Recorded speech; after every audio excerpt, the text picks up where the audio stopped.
Hi everyone, it's Juan and welcome back to another book review. So today we're going to talk about the great novel Anna Karenina by Leo Tolstoy.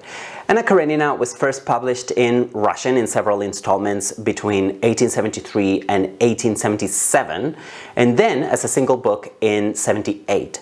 I've read this translation by Louise and Aylmer Maude, published by Oxford World's Classics. I honestly wish I owned a nicer edition, a nicer looking edition.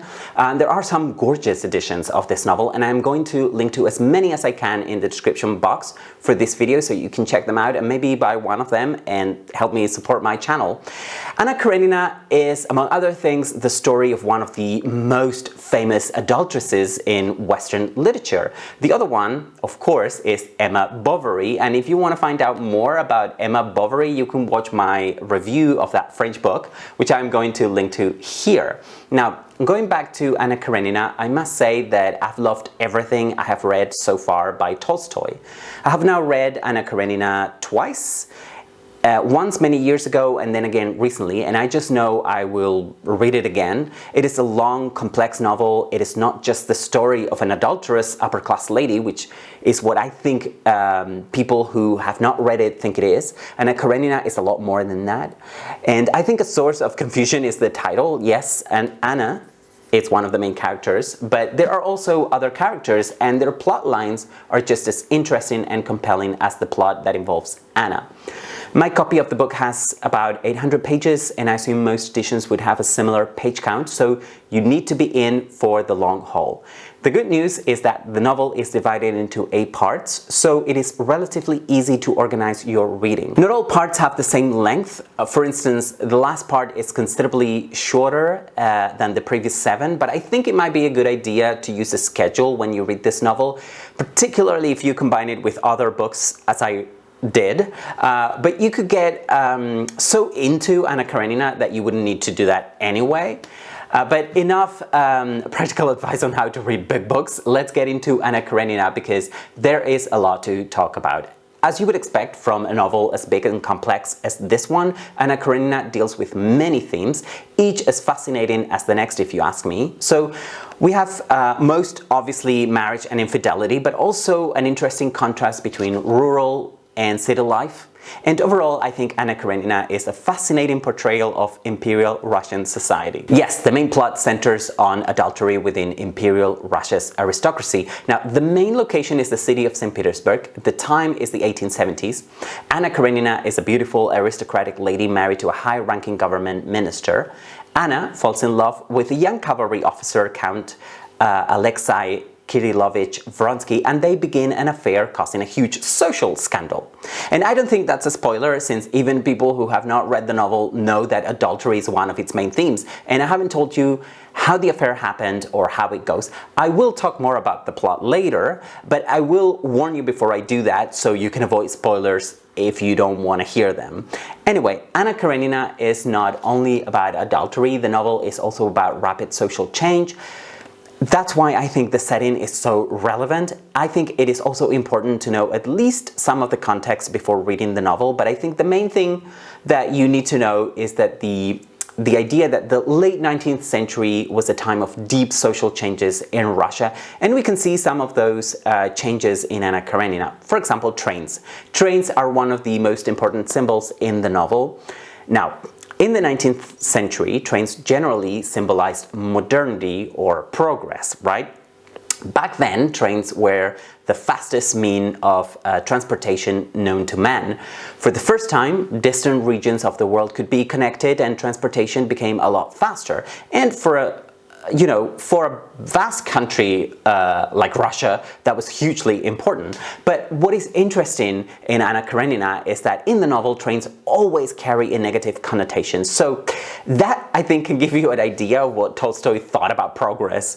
In this novel, he associates trains with bad things, and I'm going to leave it at that for now, although if you have read Anna Karenina, you will know exactly what I am talking about.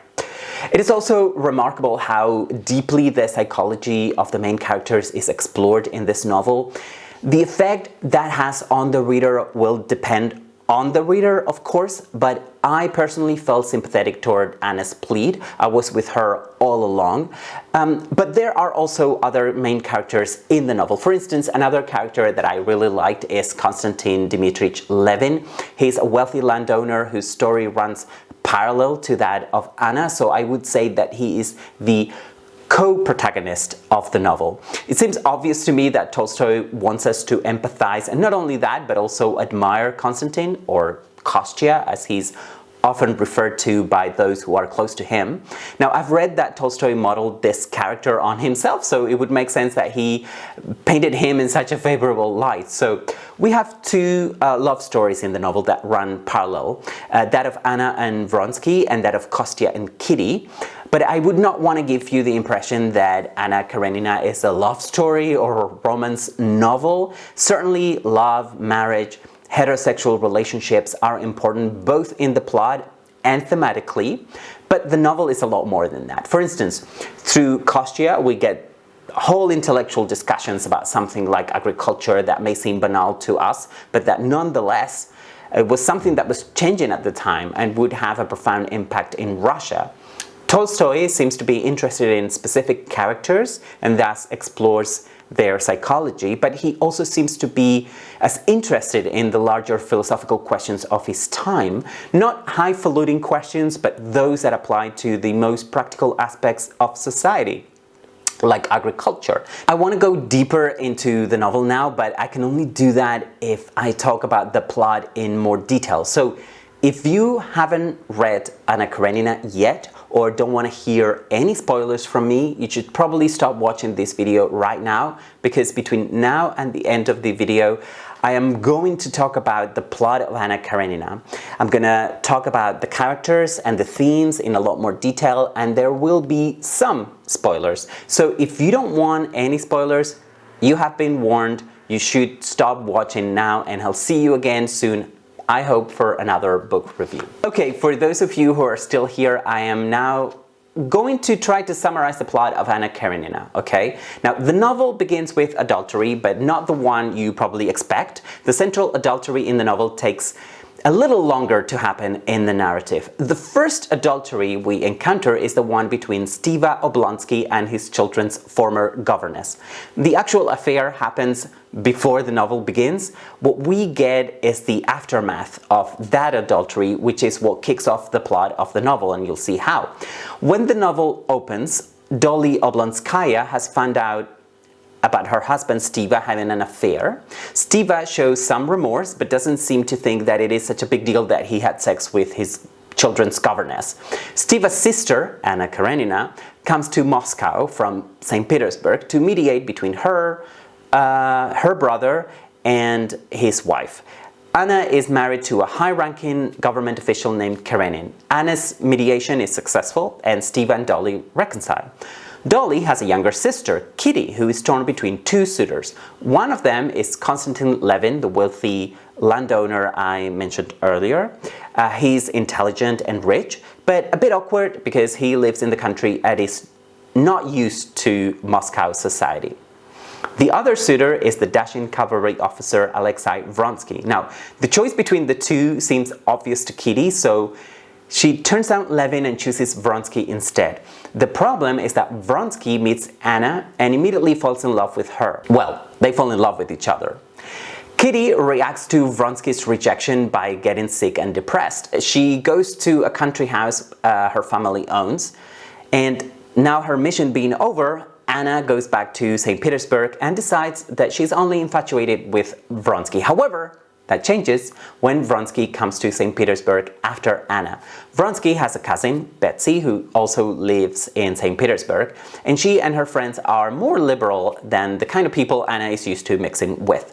There is a party attended by both Anna and Vronsky. Anna asks Vronsky to go back to Kitty and to ask her to forgive him for having rejected her, but Vronsky answers that he is in love with Anna. Anna's husband, Karenin, who is also at the party although not having such a good time, goes back home alone. He knows that something is going on between his wife and Vronsky, so later he confronts her about it, but she denies that there is anything going on. Then, one of the key episodes in the novel happens. There is a horse race for military officers where Vronsky participates. Among the attendees, there is Anna and her husband. Karenina notices how Anna pays a lot more attention to and seems to care a lot more about Vronsky than she probably should, particularly when Vronsky falls off his horse. So after the race, Karenina confronts Anna again, only that this time, to Karenina's shock, she openly admits to him that she's having an affair with Vronsky, and that not only that, but she also says that she's in love with him. At this point in the story, Kitty is at a German spa, still trying to recover. There she meets several people who are also trying to improve their health, an older Russian woman and her companion Varenka, and Konstantin Levin's brother Nikolai. Now, back in the countryside, Konstantin receives his half-brother Sergei Kosnichev. Sorry about the Russian names, I'm probably butchering them, all of them. I apologize to anyone watching this who speaks Russian. I'm really sorry. I do not speak a word of Russian, and I think it shows with my butchering of the names. Anyway, Kostya and Sergei talk about how Kostya has quit his job at the local council. Sergei thinks that's a bad idea, but Levin explains that the work he used to do there was useless. Levin is a lot more fulfilled working the land alongside the local peasants. Now, Konstantin goes to see Dolly. Dolly encourages him to try to pursue Kitty again, who is now back in Russia, and lo and behold, Konstantin meets Kitty at a dinner party and they fall in love with each other. It doesn't take long for them to marry. Now, while one couple is coming together, another one is disintegrating. Anna wants to divorce Karenin, but he refuses. However, Anna moves out of the marital home and into their house in the country. Anna begins to see Vronsky often then. Everything seems to be great between Anna and Vronsky until she tells him that she's pregnant with his child. One day, Karenin bumps into Vronsky at the country home and finally decides to divorce Anna. The day Anna gives birth to her daughter with Vronsky, Karenin is around. She asks him for his forgiveness and Karenin decides to forgive her. He tells her that the divorce is now up to her. However, Anna resents this gesture and decides not to ask for a divorce. Then Anna and Vronsky go to Italy, where they spend some time doing nothing. When they go back to Russia, Anna realizes that her life would not be the same. She's no longer welcome in the same social circles she used to move within before. Her adultery has proved to be too scandalous for most people to stomach. So eventually Anna becomes withdrawn from society. But on her son's birthday, she goes to see him to give him a birthday present. Now, Anna's son, Seryozha, who is only a child, had stayed with his father all along. Now, that visit, I think, is one of the most moving parts of the novel. Now, gradually, Anna begins to resent Vronsky because while he continues to have a social life, she must stay at home. Now, you might be wondering how Konstantin's married life is going, so let me tell you about it. The guy feels a bit suffocated in his marriage. His brother Nikolai is dying. Remember that he had gone to the same spa in Germany as Kitty earlier. Now, Kostya wants to visit him, but Kitty insists on going along. Kostya and Kitty fight about this. Finally, Kostya agrees to let her tag along, and it is just as well because Kitty turns out to be of great comfort to Nikolai, who eventually, sadly, dies anyway. Kitty gets pregnant during the summer. Kostya and Kitty are joined by Dolly and her family at their country house. Stiva brings one of his friends, Veslovsky, to the country house. Veslovsky flirts with Kitty and Kostya kicks him out. Dolly goes to see Anna and is shocked by what she sees. On the one hand, Anna, who's still waiting on her divorce, seems to be happy, living in luxury. On the other hand, she seems to have grown dependent on sedatives. Kostya and Kitty move to Moscow because they want their child to be born there, but Kostya has to go back to the country for a while to take part in the local elections. Later, Stiva takes him to see Anna. Remember that Stiva is Anna's brother. Now, Konstantin, Kostya, is captivated by Anna, and seeing the effect she had on him, later Anna thinks that Vronsky doesn't love her the way he used to before. While all of this is happening, Kitty delivers a son. Kostya doesn't exactly fall head over heels for his son, however, and that leaves him feeling perturbed. Stiva goes to St. Petersburg. His trip has a double purpose. On the one hand, he wants to find a job there, but he also wants to talk to Karenin on behalf of Anna and beg him to grant her the divorce. Karenin once again refuses, even though he had promised Anna before. Anna gets into a fight with Vronsky then. The reason is as silly as Vronsky postponing a trip to the country with her because he wants to see his mother before leaving. Vronsky tries to reason with Anna, but he is unsuccessful. No matter what he says, she keeps being angry at him. Vronsky has to go to run an errand, so she sends him a telegram to apologize and then decides to meet him at the train station when he comes back. To say that Anna is in a state would be an understatement. Anna is dazed and confused. When she gets to the train station, she throws herself under a moving train, dying almost instantly. Thus ends the tragic story of Anna Karenina.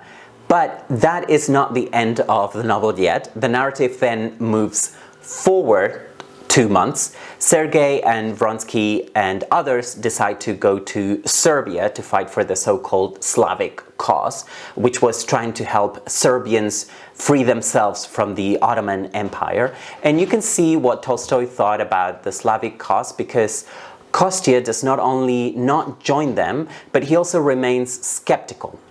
Kostya is more preoccupied with higher questions like the meaning of life. He's very gloomy, which worries Kitty.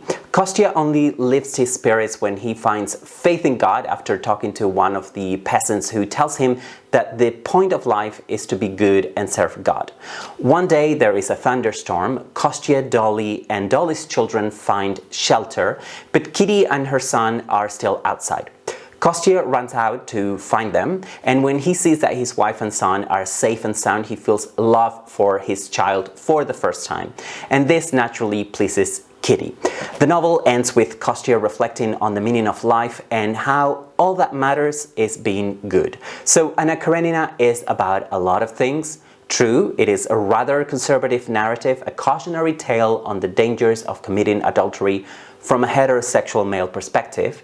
Notice how Tolstoy kills Anna off for being an adulteress, but he has her brother Stiva, who is just as much an adulterer, reconcile with his wife Dolly. I love Tolstoy's writing, but he is so conservative that he sometimes sounds like an outright reactionary. But this is a great example. I think that when it comes to fiction, I don't have to share the author's ideology to enjoy it or see its greatness, and I do believe that Anna Karenina is great. However, another thing that bothers me about this novel is all the stuff about agriculture and the descriptions of agricultural practices that are so lengthy and detailed that it can be challenging to stay focused on those sections of the novel.